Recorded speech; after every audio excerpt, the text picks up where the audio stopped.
Je voudrais d'abord me réjouir de cette initiative prise par la faculté des sciences juridiques et politiques de l'Université Cheikh Anta Diop de Dakar, sous la direction du professeur Mamadou Badji, doyen de la faculté, et les autorités de l'ISEC.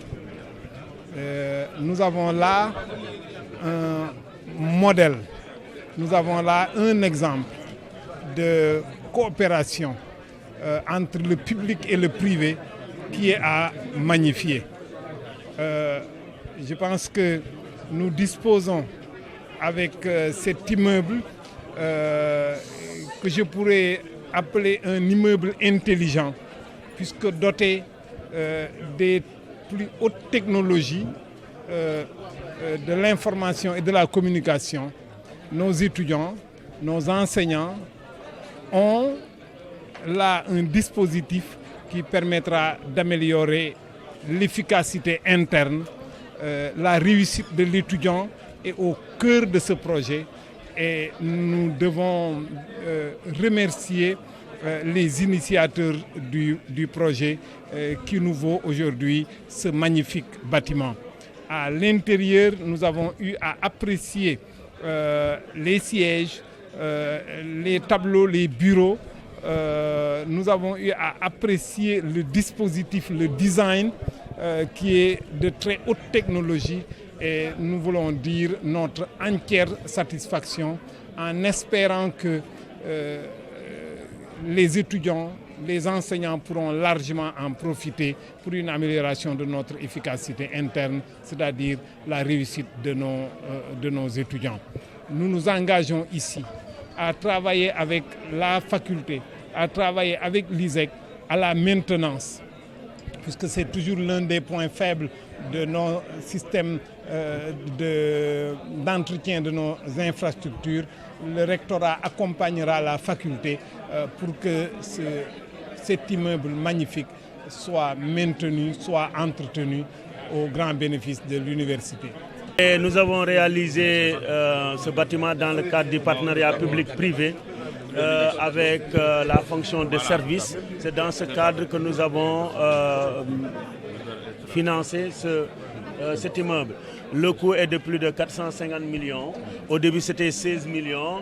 Mais l'appétit vient en mangeant. Avec les ambitions que nous sommes fixées, avec le doyen aujourd'hui, nous avons essayé de mettre en place un immeuble de grande qualité, un immeuble intelligent, comme l'a dit le recteur. Et nous sommes ouverts à travailler avec monsieur le recteur, à travailler avec les doyens de l'université pour mieux développer ce partenariat public-privé. Et nous remercions les autorités, le ministre de l'Enseignement supérieur et de la Recherche, le professeur Mary Teuw Niane, le président de la République, le président Macky Sall, et monsieur le recteur et le doyen qui, par leur vision, nous ont permis aujourd'hui, nous ont donné l'autorisation en tant que privé de venir magnifier et confirmer ce que les autorités disent, c'est-à-dire un seul enseignement supérieur, deux pieds, enseignement supérieur public et enseignement supérieur privé, de sorte que demain, que le Sénégal puisse devenir un véritable hub pour accueillir l'ensemble des étudiants de la sous-région et des États africains. Le bâtiment contient combien de salles? Les salles, vous pouvez revenir. Bon. Oui, nous avons, c'est un bâtiment avec tout ce qu'il y a, salle de classe, bureaux et autres quoi.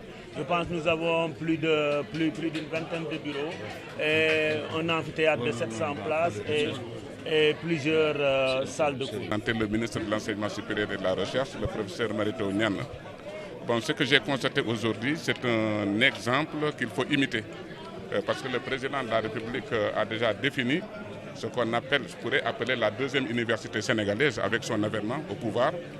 Cette nouvelle université, la deuxième nouvelle université sénégalaise, c'est une université qui invite tout le monde à créer un espace, je ne dis pas un bâtiment intelligent, mais un espace intelligent, parce que ce bâtiment n'est qu'une représentation de cet espace, ou un espace de dialogue, un espace de concertation, et que pour que l'enseignement supérieur sénégalais marche sur ses deux jambes, le privé et le public.